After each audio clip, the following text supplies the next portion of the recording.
دانشمندان برجسته بین‌المللی از دولت ژاپن خواستند برای رهاسازی آبهای آلوده به مواد هسته‌ای در اقیانوس گزینه‌های امن‌تر دیگری را مد نظر قرار دهند.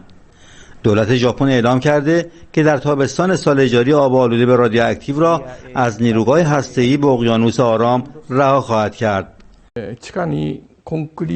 آبهای آلوده به مواد هسته‌ای نه تنها حاوی تریتیوم است، بلکه در حال حاضر نزدیک به 70% آبهای آلوده به مواد هسته‌ای حاوی مواد رادیواکتیو دیگری نیز میباشند. از سوی دیگر ساکنان ژاپن در چندین مکان در توکیو پایتخت این کشور تجمع کردند تا علیه طرح دولت برای تخلیه آب آلوده به هسته‌ای از نیروگاه فلج شده فوکوشیما به دریا اعتراض کنند.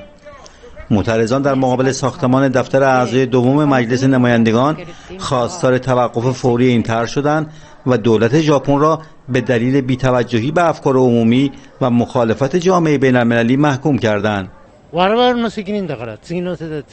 ساکنان مناطق مختلف از جمله توکیو، فوکوشیما و ناکازاکی همه با هم از دولت ژاپن می‌خواهیم آب آلوده رو به دریا نریزه و به دنبال گزینه دیگه‌ای باشه. یک دانشمند آمریکایی در سئول پایتخت کره جنوبی هم گفته آبهای آلوده به مواد هسته‌ای برای بدن انسان بسیار خطرناک است.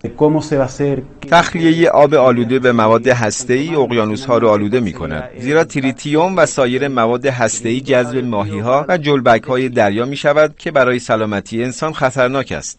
همچنین ماونینگ سخنگوی وزارت امور خارجه چین گفته است ژاپن نباید تخلیه آب آلوده به مواد هسته‌ای را به دریا آغاز کند، زیرا تأثیر بسیار خطرناکی بر محیط زیست دریایی و سلامت انسان دارد. چین از ژاپن می‌خواهد که نگرانی‌های جامعه بین‌المللی را درک کند. کارشناسان و پژوهشگران بین‌المللی نسبت به تصمیم ژاپن برای تخلیه فاضلاب‌های آلوده به مواد هسته‌ای به دریا ابراز نگرانی کردند و از توکیو خواستند به تعهدات بین‌المللی پایبند باشد و این موضوع را به درستی مدیریت کند. محمدرضا خالق‌وردی، خبرگزاری صدا و سیما، دفتر منطقه‌ای شرق آسیا، پکن.